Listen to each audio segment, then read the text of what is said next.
Assalamualaikum warahmatullahi wabarakatuh.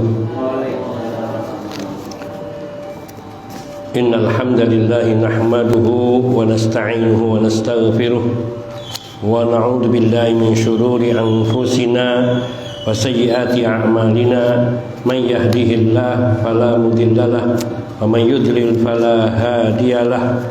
Wa ashhadu an la ilaha illallah wahdahu la syarikalah wa ashhadu anna Muhammadan abduhu wa rasuluh sallallahu alaihi wa ala alihi wa sahbihi wa sallama tasliman katsira. Amma ba'd. Ikhwani fid din, azani Allah wa iyyakum jami'a wa rahimani wa rahimakum. Alhamdulillah, dengan memuji Allah tabaraka wa taala selalu dan terutama di malam hari ini, atas karunia dan kenikmatannya kita dapat dikumpulkan, dipertemukan di salah satu dari Baitullah, salah satu dari rumah-rumah Allah, dalam rangka kita tafakkur, merenungi pelajaran-pelajaran penting dari agama kita, dan termasuk hal-hal yang penting.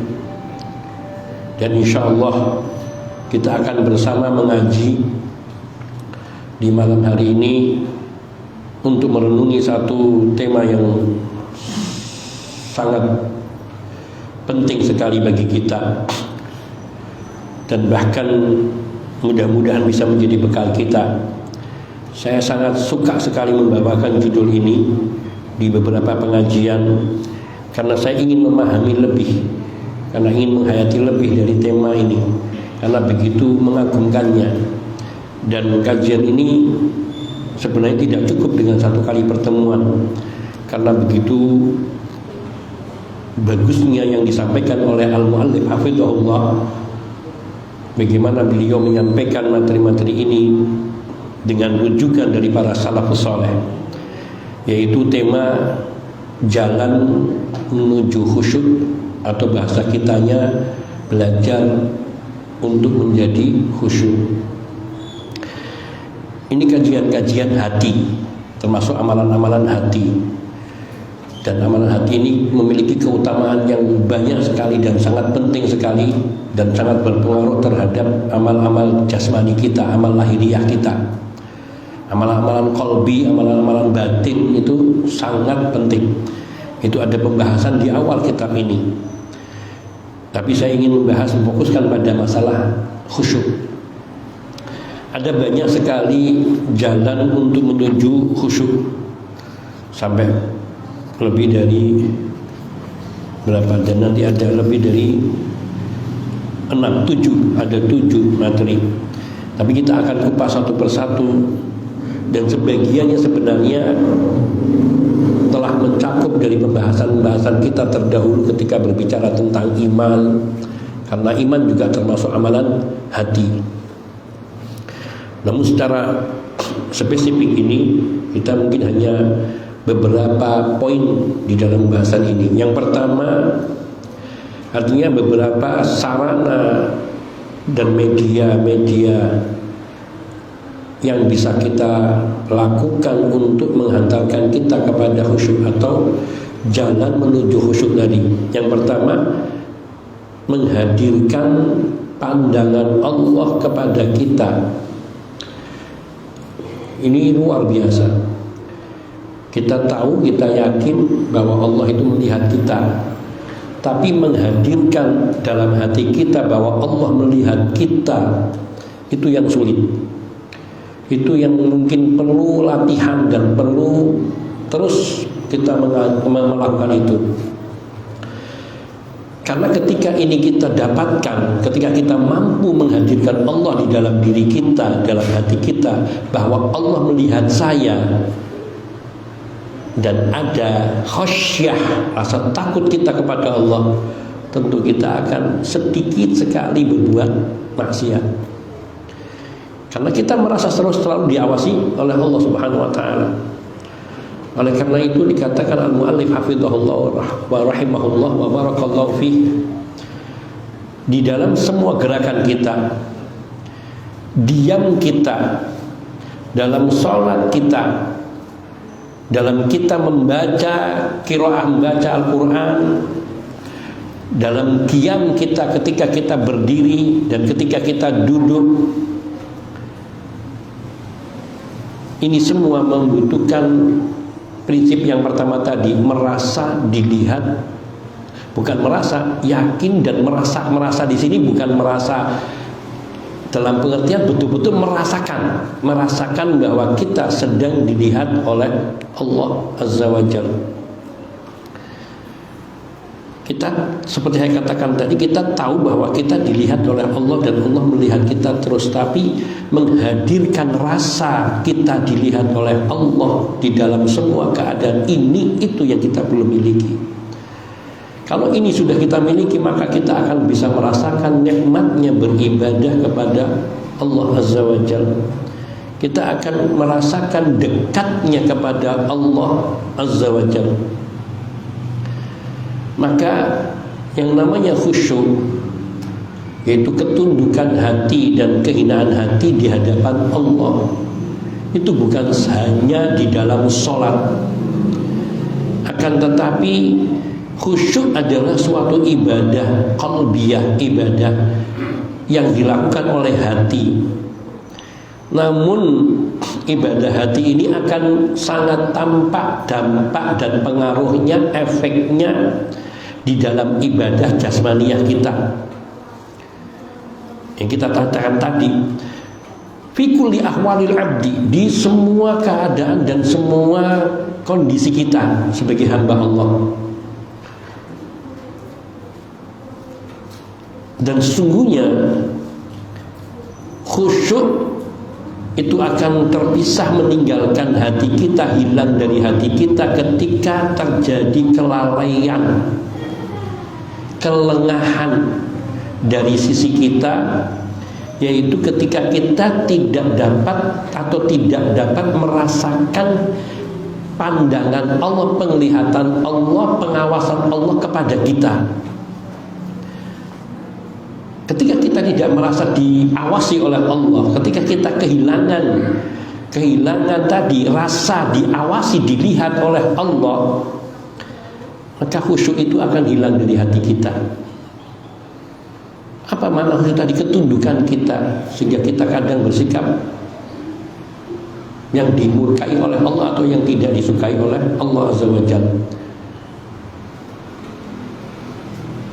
Ibnu Qayyim rahimahullah ta'ala, beliau mengatakan al-khusyu'u huwa al-istislamu lil hukmain. Khusyuk, kata Ibnu Qayyim, yaitu istislam, menerima, pasrah terhadap dua hukum, yaitu yang pertama hukum agama syar'i, tuntutan agama yang syar'i. Bentuk tundukan kita kepada agama apa? Yang syar'i, tuntunan ajaran yang syar'i, tidak menentang semua yang bersumber dari syariat dengan akal ataupun dengan nafsu kita. Ini yang syar'i. Ketika ada perintah, maka kewajiban kita adalah melaksanakan semampu yang bisa kita lakukan. Ketika ada larangan, maka kita total harus menjauhkan larangan itu, karena tunduk kepada Allah Azza wa Jalla. Ini yang pertama, ad-dini asy-syar'i. Yang kedua, al-qadari. Al-qadari di sini adalah yaitu bahwa adamu talaqqihi bitasakhuti wal karahiyati wal i'tirad, tunduk terhadap takdir Allah, tunduk pasrah terima terhadap ketentuan takdir Allah yang diberlakukan atas diri kita, sehingga kita tidak menghadapi dan menerima dari setiap ujian takdir yang Allah timpakan kepada kita dengan sikap marah kepada Allah. Hakikatnya marah kepada Allah, meskipun nanti yang disalahkan adalah makhluk, gara-gara kamu, gara-gara si fulan, hakikatnya dia menyalahkan Allah Azza wa Jalla, karena peristiwa itu terjadi karena takdir yang telah ditetapkan atas dirinya. wal karahiyah, dan benci dengan kenyataan yang ada pada dirinya, wal i'tirad, berpaling, menentang. Ini dihilangkan. Tunduk kepada Allah, khusyuk kepada Allah adalah menerima takdir dengan tidak, di sini dengan tidak bi'adami, dengan tidak menerima ujian-ujian ini dengan marah, dengan benci atau menentang. Dan banyak orang di zaman ini yang kehilangan khusyuk terhadap takdir Allah, atau khusyuk dalam hukum qadari di sini yaitu menerima terhadap takdir Allah Subhanahu wa taala. Hakikatnya khusyuk di dalam qadari di sini adalah sikap ketundukan terhadap segala, sikap ketundukan, kehinaan, kepapaan terhadap perintah Allah dan terhadap takdir Allah. Tunduk rendah linadharil haq, untuk menerima dan memandang kepada kebenaran. Dan ini adalah hakikatnya ketundukan hati sekaligus ketundukan jasmani, serta rendahnya dirinya di hadapan pandangan Allah kepada dirinya, karena dia tahu bahwa Allah melihat dirinya, dan kita tahu bahwa segala apa yang ditetapkan Allah kepada kita selalu dibarengi dengan hikmah, baik kita merasakan atau kita tidak merasakan.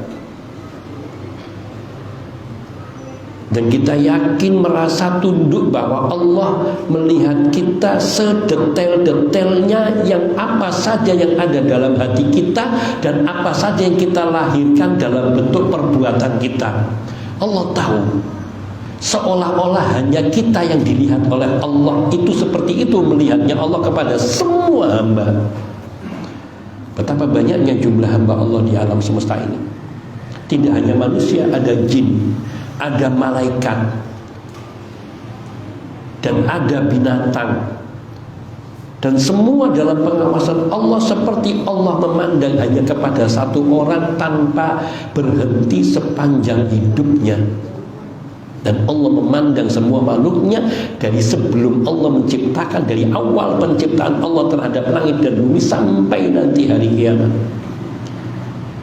Kita ini selalu merasa, kita tahu, tapi kita tidak dapat menghadirkan bahwa rasa tidak dapat menghadirkan bahwa Allah melihat kita. Kalau ditanya Allah melihat kita enggak, kita pasti semua mengatakan Allah melihat kita. Tapi kita sering lengah, kita sering luput dari rasa ini, yaitu rasa dilihat oleh Allah Azza wa Jalla. Maka sungguh ini suatu cara yang harus awal kita lakukan untuk mendapatkan kekhusyuan, tidak hanya di dalam sholat, tapi di luar sholat. Di dalam sholat, kekhusyuan di dalam sholat adalah sebuah elemen, sebuah unsur untuk menjadikan kita khusyuk di luar sholat. Karena Allah Subhanahu wa ta'ala berfirman, inna sholata tanha 'anil fahsya'i wal munkar, bahwa di antara fungsi sholat yaitu akan menjaga pelakunya, pelaksananya untuk tidak melakukan kekejian dan kemungkaran. Maknanya ketika seseorang sholat dan dia masih melakukan perbuatan keji dan perbuatan mungkar di luar sholatnya, berarti dia belum maksimal di dalam melaksanakan sholatnya, yaitu karena tidak menyempurnakan kekhusyuannya di dalam sholat. Berat betul. Kok abot temen katanya. Tapi memang inilah yang harus kita miliki. Maka saya katakan kita belajar bareng. Saya belum bisa khusyuk, tapi saya ingin bisa khusyuk. Dan bahkan materi ini seharusnya kita sering ulang, kita dengar, kita baca, sehingga paling tidak akan mengurangi sisi kelengahan hati kita dari rasa dipandang oleh Allah Azza wa Jalla.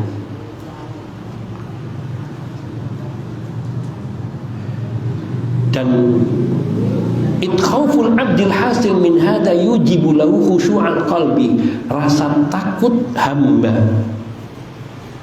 yang timbul karena merasa dilihat oleh Allah Subhanahu wa taala akan melahirkan kekhusyuan hati, dan itu pasti. Saya ulangi, ketika kita tahu bahwa kita selalu dalam pengawasan Allah, ketika kita sadar bahwa kita ini selalu dilihat oleh Allah dan tidak ada satu jeda pun, detik pun kita diabaikan oleh Allah, dilewatkan pandangan Allah dari kita, tentu kita akan selalu takut kalau itu ada, sehingga kita akan berhati-hati berkata, akan berhati-hati bertindak. Kenapa? Karena sedang dilihat oleh Allah. Kalau saya melakukan sesuatu dan saya yakin Allah sedang melihat saya, dan Allah mencatat, dan Allah tidak ada yang lupa dari Allah. Wallahu bighafilin amma ta'mal. Allah tidak pernah lengah, lalai, lupa dari semua yang kamu kerjakan. Itu yang Allah firmankan. Maka ketika kita bisa merasakan ini dan menghadirkan hal ini di dalam hati, pasti akan timbul rasa takut kita kepada Allah. Dan rasa takut inilah yang akan menumbuhkan ketundukan, kepasrahan, dan sikap menerima terhadap semua hukum Allah atas kita. Khusyuk tadi. Dan khusyuk itu adalah di dalam hati, dan ini la mahalata, tidak diragukan lagi. Semakin kita bisa menghadirkan rasa Allah melihat kita, maka akan semakin menguat kekhusyuan yang ada pada kita. Dan kita tadi katakan, sudah dikatakan, tapi ini kutipan dari Ibnu Qayyim, dan sesungguhnya khusyuk itu hilang dari hati kita ketika kita lengah, lalai bahwa Allah mengawasi kita, melihat kita. Seberapa besar kelalaian kita, sebanyak itu pula kekhusyuan kita itu hilang. Sifat kelangahan, kelalaian inilah yang akan mewarisi, yaitu sifat kekhusyuan inilah yang akan mewarisi bagi hati manusia apa yang Allah wariskan dari rasa takut kepada Allah, baik dia dalam kesendiriannya maupun dia berada di tengah khalayak manusia. Kita kan suka jadi alim ketika kita berada di tengah orang. Tapi kalau lagi sendiri, ya Allah, kalau lagi sendiri, ini maknanya bahwa kehadiran Allah di dalam hati kita, bahwa Allah melihat kita, itu hanya kamuflase, belum menjadi arti yang sebenarnya. Karena sungguhnya ketika kita menjadi baik di tengah orang banyak, kita ini tidak memandang Allah, memandang manusia. La ilaha illallah.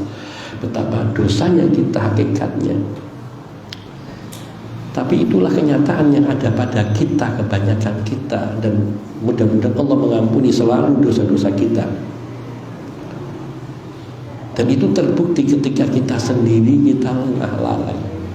Makanya di antara salah satu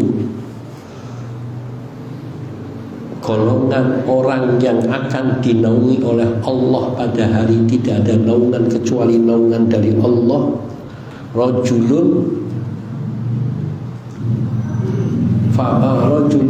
dzakarallaha khalian fafadat ainahu, seseorang yang ia mengingati Allah, mengingati dirinya di hadapan Allah di saat sendiri, khalian, tidak ada orang lain, sampai ia menangis dan air matanya membasahi pipinya.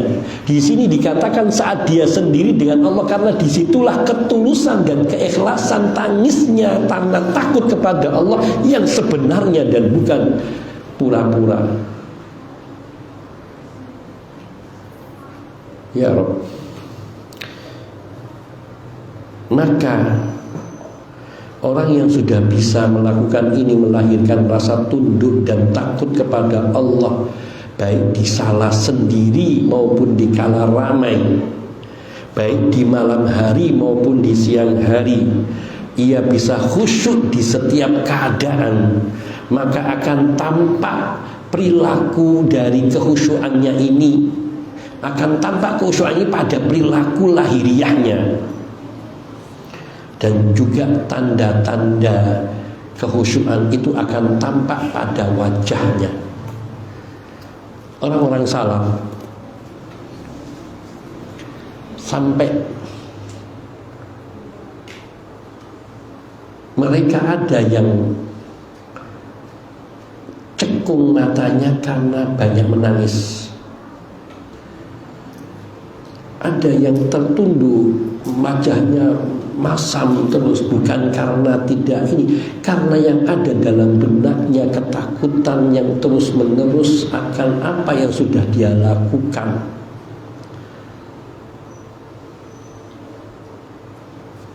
Ada yang jalannya menunduk. Nanti kita akan lihat kisah seorang salaf, dan salah satu dari cicit Rasulullah Sallallahu Alaihi Wasallam.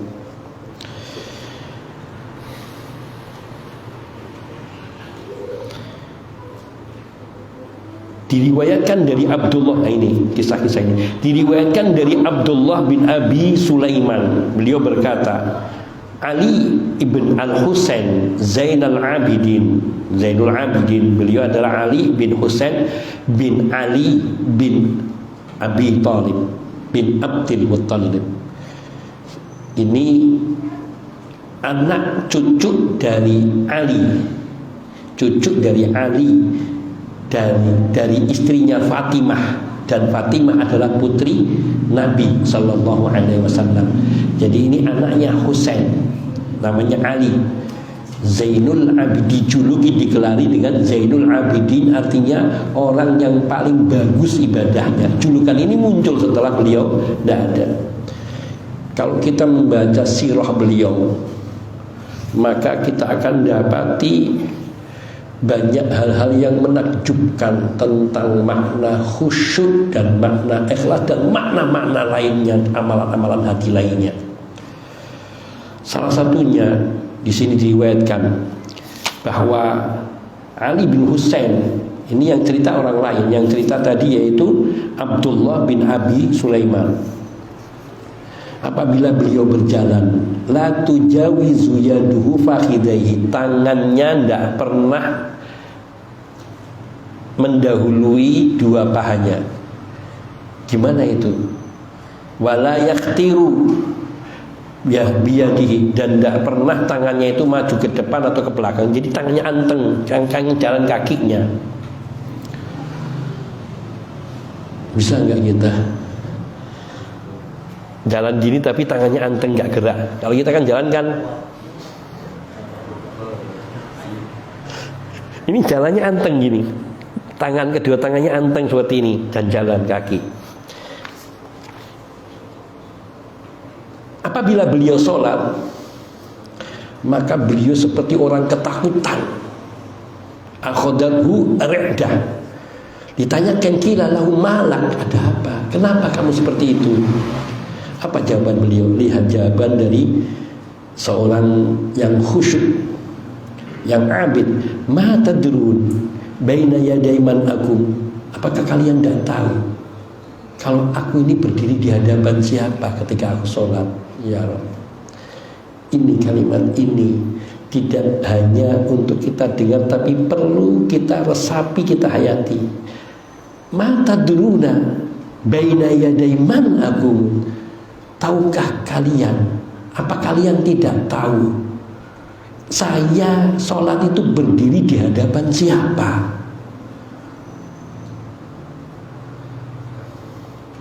Waman unaji, mata dulu, apa yang kalian tahu? Tahukah kalian bahwa aku bermunajat kepada siapa? Bermunajat itu membisikkan keluhan-keluhan, pengaduan-pengaduan kepada siapa? Kita tahu jawabannya. Disinilah kita tahu kualitas sholat kita dibandingkan dengan sholat beliau. Kalau kita sholat, saya sering mengatakan, kalau kita sholat pingin cepat selesai atau pingin lama selesainya. Rata-rata kita nggak usah bohong lah, pinginnya cepat selesai. La ilaha illallah. Karena kita tidak merasakan seperti yang dirasakan oleh Ali Zainul Abidin. Karena beliau merasakan bahwa beliau sedang berdiri di hadapan Allah penciptanya yang menghidupkan dan mematikan serta memberinya rezeki. Ini yang hilang. Maka kita tidak bisa khusyuk dalam sholat. Paling 10% itu sudah mungkin sudah bagus kalau 10% kita bisa khusyuk. Ya Rabb, memang makanya kita perlu belajar untuk khusyuk. Wa kana idza tawadda lis-salati isfarra launuhu min syiddatil wajal. Kalau lagi wudu, ini wajahnya berubah pucat. Isfarra itu kuning, maksudnya pucat. Min syiddatil wajal, karena takut yang gemetar. Wal haya, dan karena sangat malu. Wal khauf, dan juga sangat takut. Wajal itu takut bergetar dalam hati, dan khauf itu takut yang terwujud itu.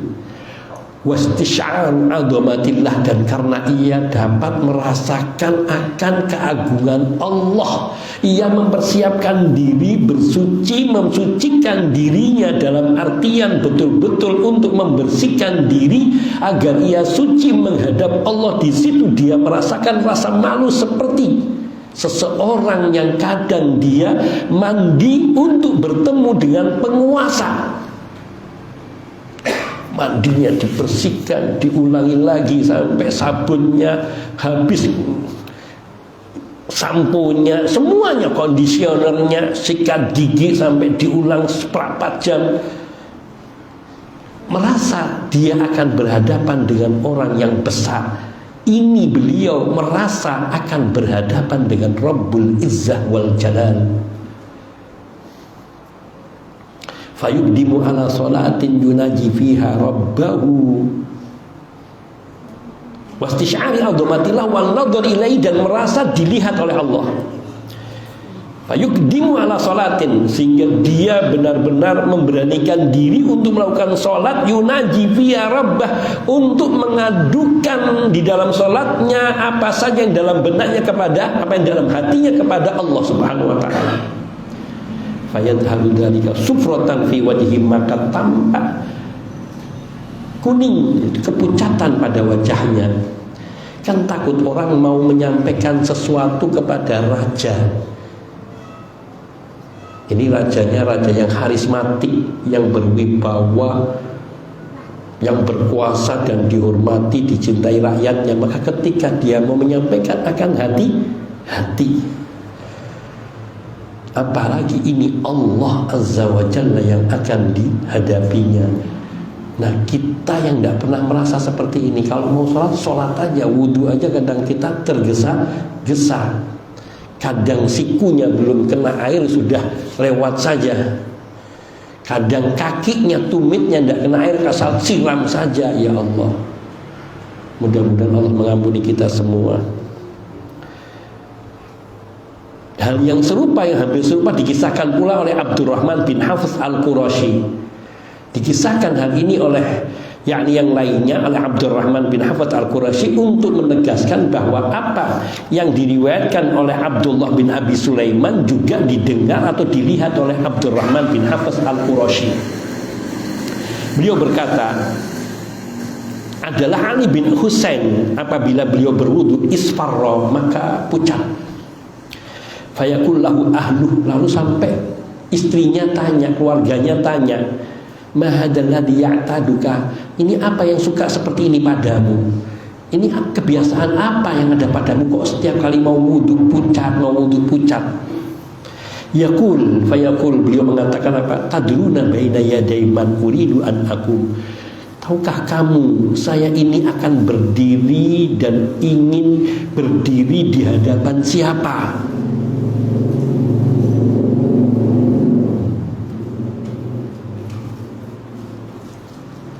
Itu yang tidak kita miliki, rasa itu. Khalaf bin Ayyub ini juga ulama salaf di kalangan tabi'in.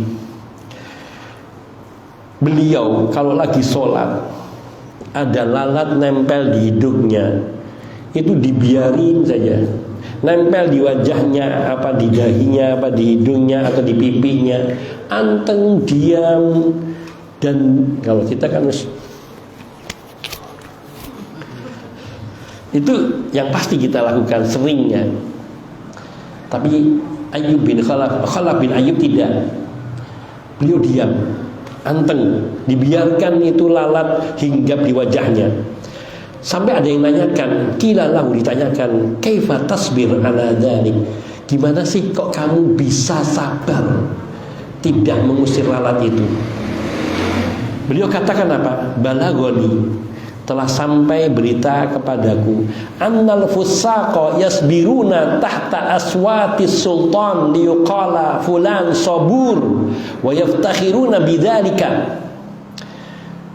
Ada yang cerita kepadaku bahwa orang-orang yang fasik, mereka mampu bersikap sabar di bawah tekanan penguasa hanya agar bisa dikatakan si fulan ini orang yang penyabar. Dan mereka ini menjadi bangga dengan sebutan itu. Fa ana qaimun baina yaday rabbi, sedang aku ini akan berdiri di hadapan Rabbku, penciptaku, penguasaku.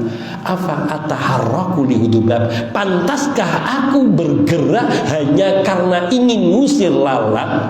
La ilaha illallah.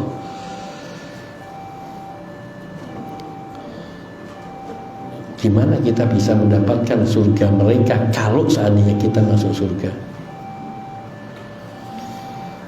Mereka begitu dalam pemahamannya. Ini poin pertama, yaitu menghadirkan rasa bahwa Allah selalu melihatnya dan tidak pernah lengah dari melihat kita. Wa mallahu bighafilin amma ta'malun. Allah sekali-kali tidak pernah lengah dari apa yang kamu kerjakan. Kita tidur saja Allah jaga kita, ngelihatin kita. Yang kita tidak tahu Allah tahu tentang diri kita. Maka ini yang harus kita coba untuk tumbuhkan dan rasakan dalam diri kita, agar kita belajar selalu bahwa kita dilihat oleh Allah. Yang kedua,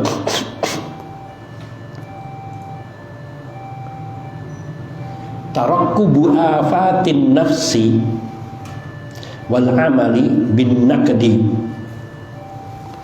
senantiasa meneliti afatun, bencana-bencana diri ini, bencana-bencana hati, wal amal bin naqdi, dan selalu berusaha untuk mengoreksi diri atau introspeksi diri.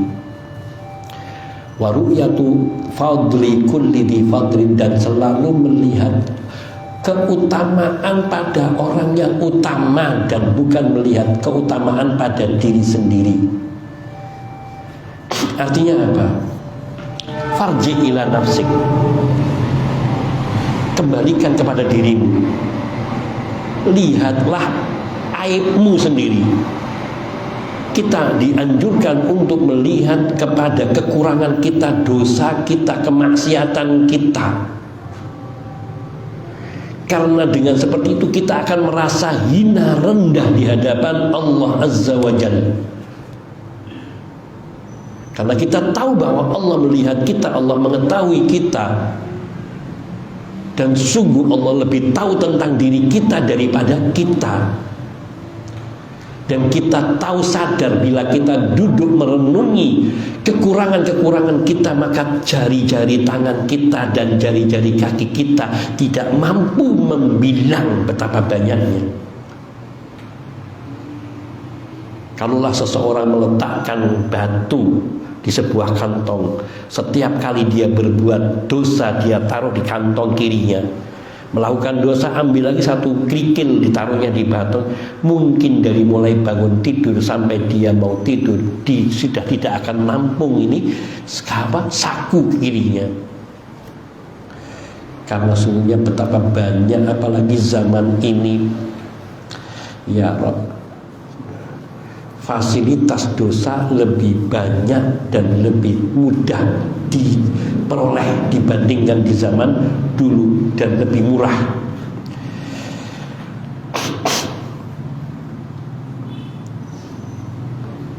Ini kalau melihat diri kita, melihat selalu kekurangan-kekurangan yang ada pada kita. Tapi kalau kita lagi melihat kepada orang lain, siapapun mereka, nah di sini yang berat. Fala tangdur ila uyubihim. Jangan melihat aib orang lain. Tapi apa yang diperintahkan? Undur ila mahasinihim, yang harus kita lihat sisi baiknya, kebaikan-kebaikan orang itu. Ini dalam muamalah, dalam hal apa saja. Fayurithu kadzalika syu'uran bi annaka aqall min haula'i jami'an. Kalau itu yang kita lakukan, kita hanya melihat sisi baik yang ada pada orang lain dalam ketaatannya, dalam kesolehannya, dan tidak melihat aib dalam kemaksiatan-kemaksiatannya. Namun kalau kita melihat penyimpangan syar'i, ya kita harus menegur. Karena penyimpangan syar'i lebih berat daripada penyimpangan kemaksiatan. Karena dengan melihat kebaikan yang ada pada mereka akan menumbuhkan perasaan bahwa amalan kita ini lebih kecil dibandingkan dia. Maka yang harus banyak kita lihat adalah orang-orang yang soleh.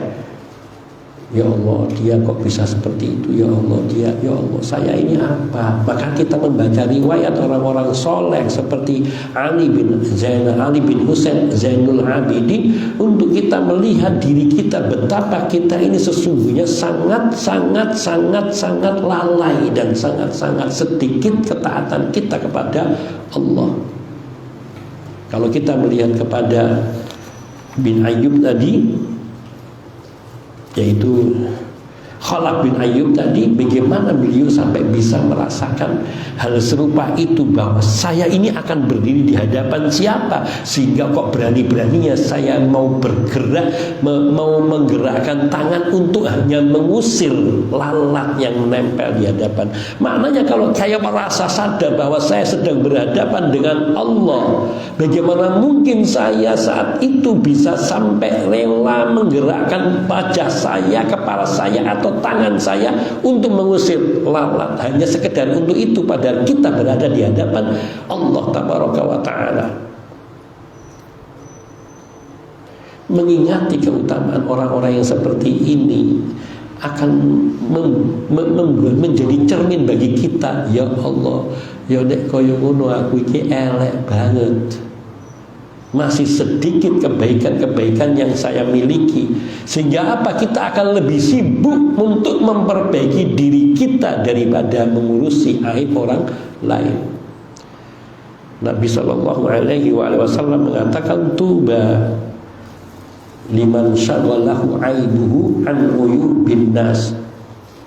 Sungguh berbahagialah orang yang dia disibukkan oleh aib dirinya sendiri dari mengurusi aib orang lain. Kita merasa semua orang lebih baik dari kita. Itu yang harus ada pada kita. Kita harus tumbuh merasa bahwa semua orang lebih baik dari kita. Diriwayatkan Syekh Abdul Qadir Al-Jailani rahimahullah ta'ala, ketika melihat seseorang beramal keburukan, dia katakan apa? Ya Allah, orang itu melakukan kemaksiatan karena dia jahil. Kalau aku yang melakukan maksiatan, aku tahu dan dosaku lebih besar dan dia lebih baik dari aku.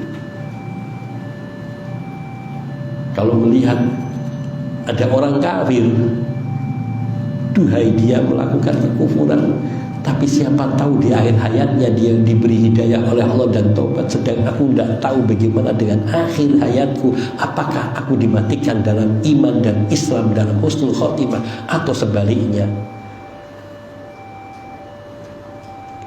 Ini adalah cara untuk mengoreksi diri agar kita tidak tumbuh rasa ujub, sombong, merasa benar, merasa baik, dan merasa sudah dijamin surganya. Padahal kita tidak tahu, karena ada orang yang dulu pernah menjadi penulis wahyu kemudian murtad dan mati di dalam kekafiran.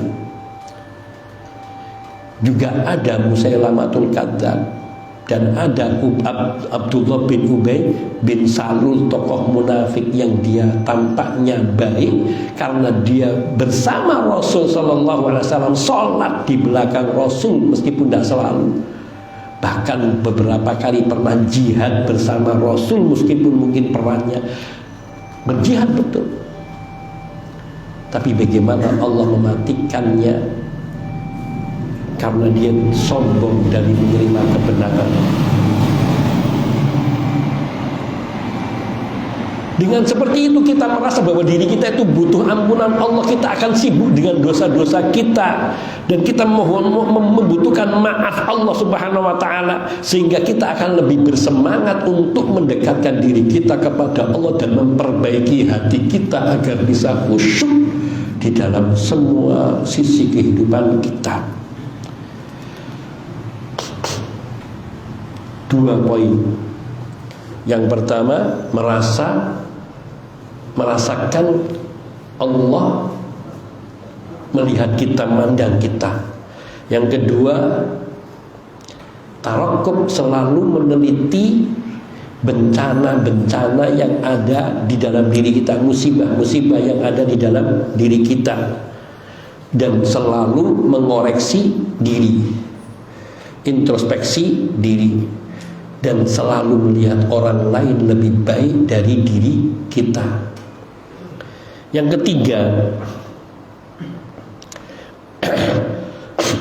ini sangat agung yang ketiga. Bahkan yang ketiga ini bisa dijadikan poin yang pertama. Apa itu? Ma'rifatur Rabbi Azza wa Jalla wa ma'rifatan sahihatan turitut ta'dim. Ma'rifat kepada Allah, mengenal Allah dengan sebaik-baiknya dan setepat-tepatnya. Karena mengenali Allah dengan cara seperti ini akan bisa melahirkan sikap pengagungan kita kepada Allah.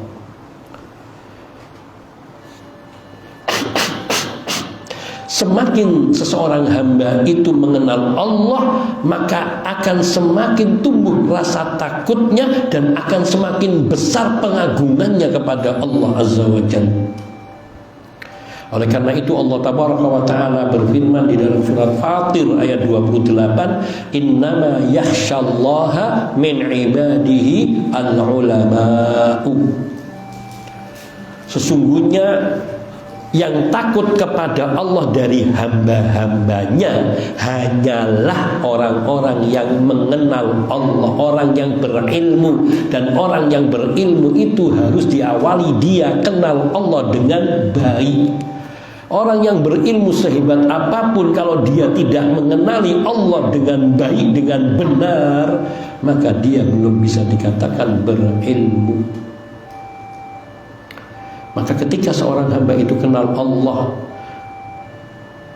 mengenal sifat-sifat kesempurnaan Allah, mengenal sifat-sifat keagungan Allah, maka dia akan arafa nafsahu, dia akan tahu dirinya, mengetahui kelemahannya, ketidakmampuannya, kefakirannya, betapa dia butuh kepada Zat yang Maha Kuasa, yang Maha Sempurna sifat-sifatnya. Sehingga dia akan hina, tunduk, rendah, dan khusyuk di hadapan Allah Rabbul Alamin, Tuhan pencipta, pengatur, penguasa alam semesta. Ini ditulis oleh Ibnu Rajab di dalam kitabnya Al-Khusyu' fi Shalah.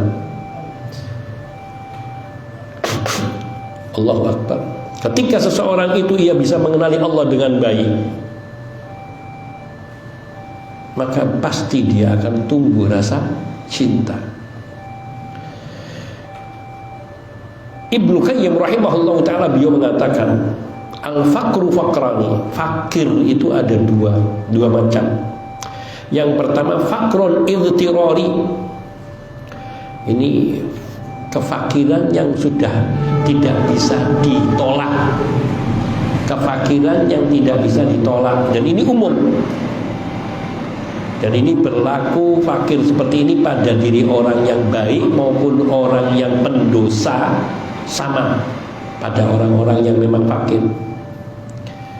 Dan orang yang fakir ini tidak perlu dicela dan tidak perlu dipuji. Tidak ada pujian, tidak ada celaan.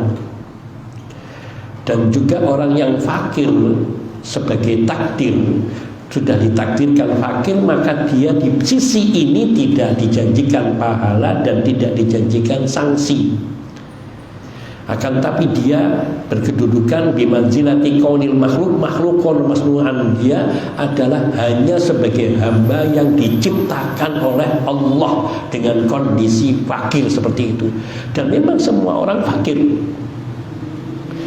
Yang kedua inilah yang fakrun ikhtiyari.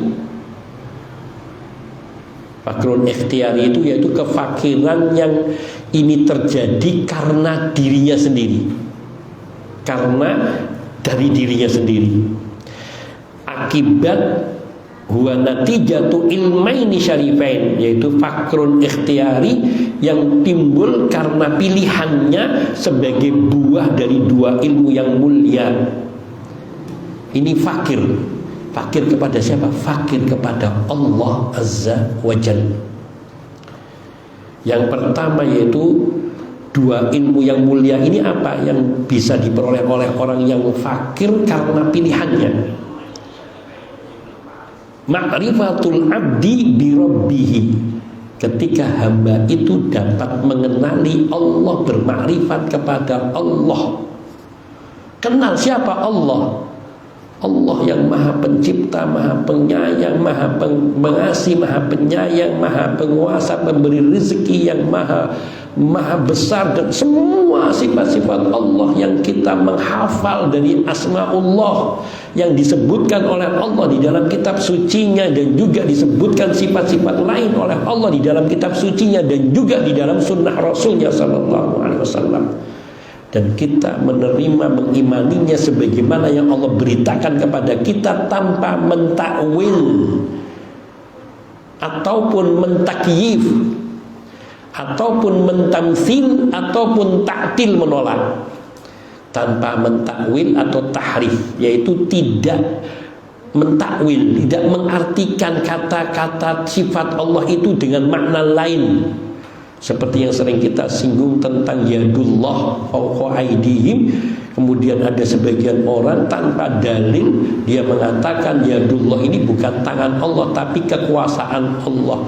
Dari mana tahu bahwa yadullah itu artinya kekuasaan Allah? Nabi tidak pernah menerangkan arti lain dari yadullah. Dan kata-kata yadun jelas artinya adalah tangan, karena sebelumnya Allah berbicara tentang baiatnya kaum muslimin kepada Rasul. Sesungguhnya baiat mereka itu kepada Allah, dan tangan Allah ada di atas tangan mereka.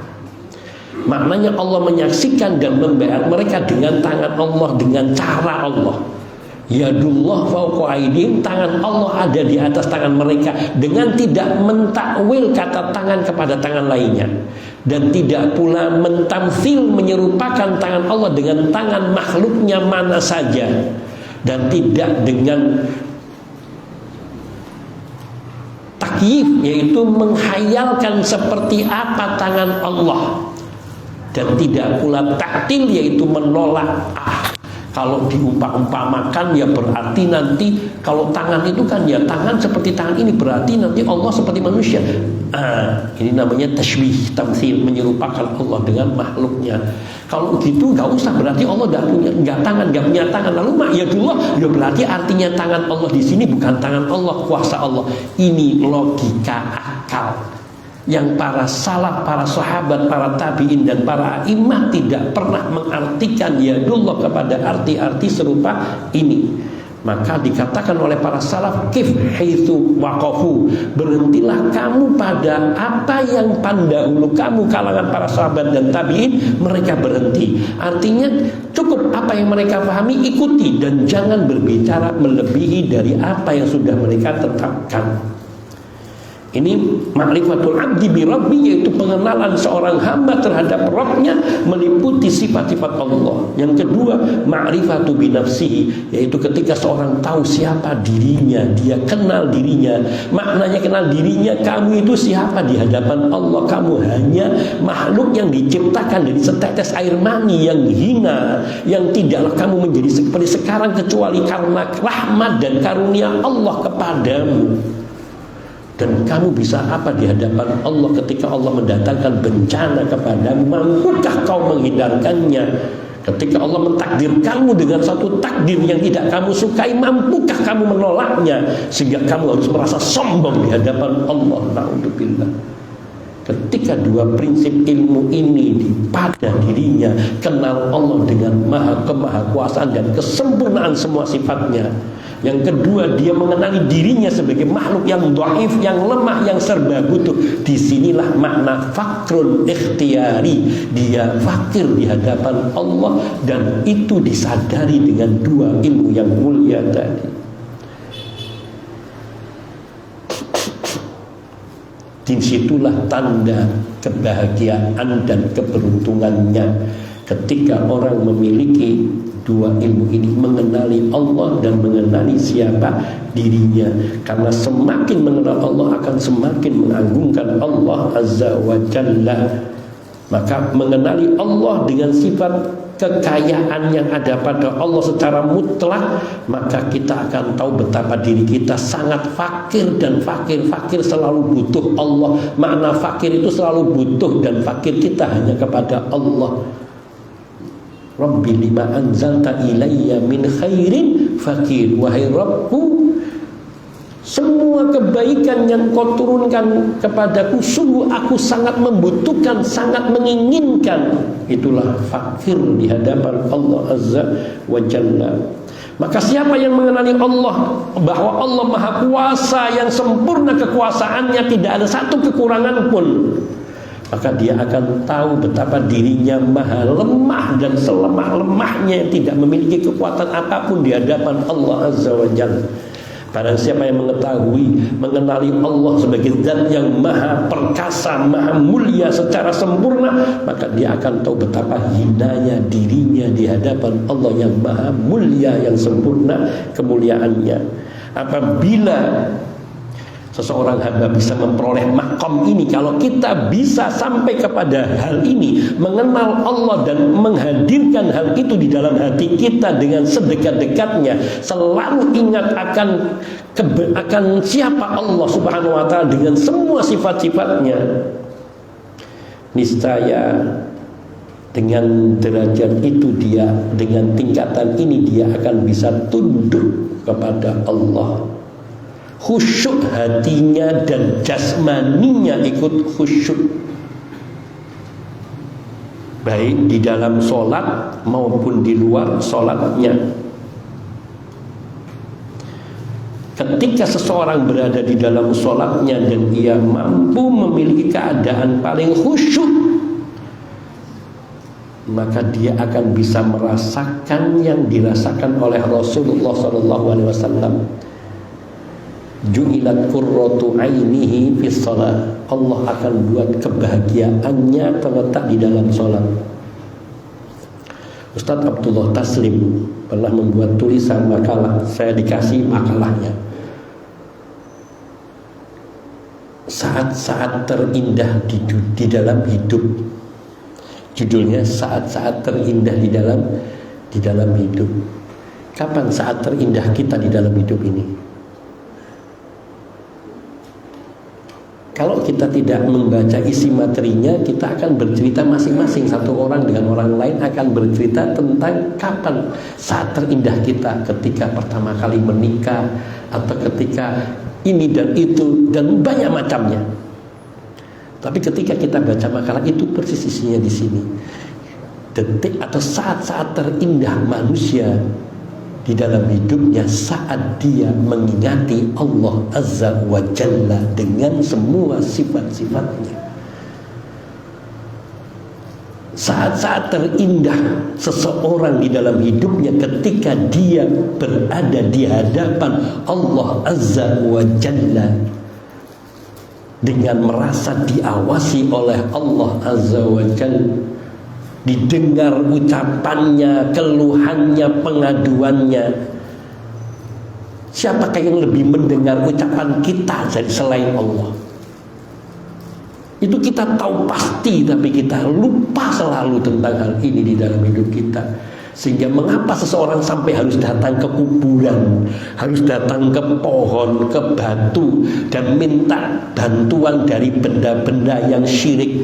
Karena dia lupa pasal ini bahwa Allah maha mendengar, maha mengabulkan, maha sempurna dalam semua sifat-sifatnya yang agung dan mulia. Nabi SAW sendiri mengakui wa ju'ilat qurratu aini fis shalah, dan kebahagiaan mata hatiku dibuat saat terakhirnya diberikan kepadaku dikala aku sedang. Karena tadi beliau benar-benar komunikasi, berinteraksi, berhubungan langsung dengan Allah Azza wa Jalla. Bagaimana mungkin orang yang bisa menyadari ini pingin cepat selesai dalam sholatnya? Sallallahu alaihi wasallam teladan kita yang kita belum mampu menteladaninya dalam hal ini. Namun ketika sisi kedudukan ini hilang dari diri kita, itu yang paling berbahaya.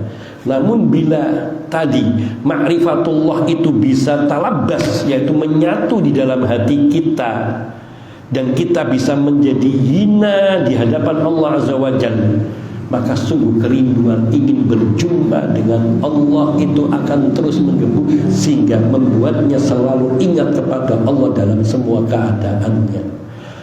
Kerinduannya selalu kepada kedudukan, yakni kepada kemuliaan ini di hadapan Allah, kerinduan di dalam sholat, kerinduan untuk melaksanakan sholat, karena dia tahu di saat itulah saat terindah di dalam hidupnya. Ia berada di hadapan Zat yang maha sempurna di dalam semua sifat dan kekuasaannya.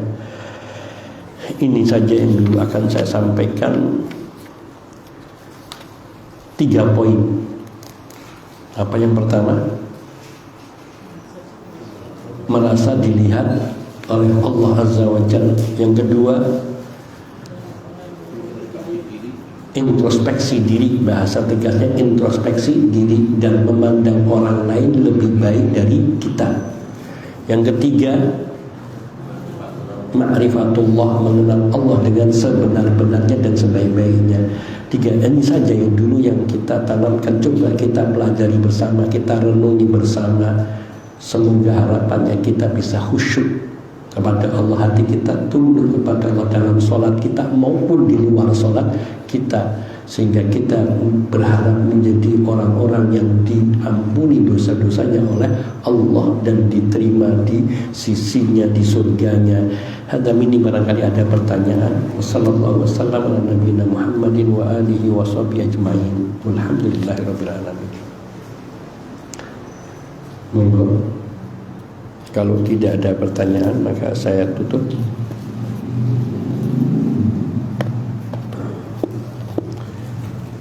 Sampun nggih, cekap nih, saya cukupkan sampai di sini saja. Semoga Allah Subhanahu wa taala senantiasa membimbing kita dan memberi taufik kepada kita agar hati kita tunduk kepada Allah Subhanahu wa taala, sehingga hati kita bisa khusyuk di semua keadaan dan istiqomah sampai kita menghadap Allah Azza wa Jalla.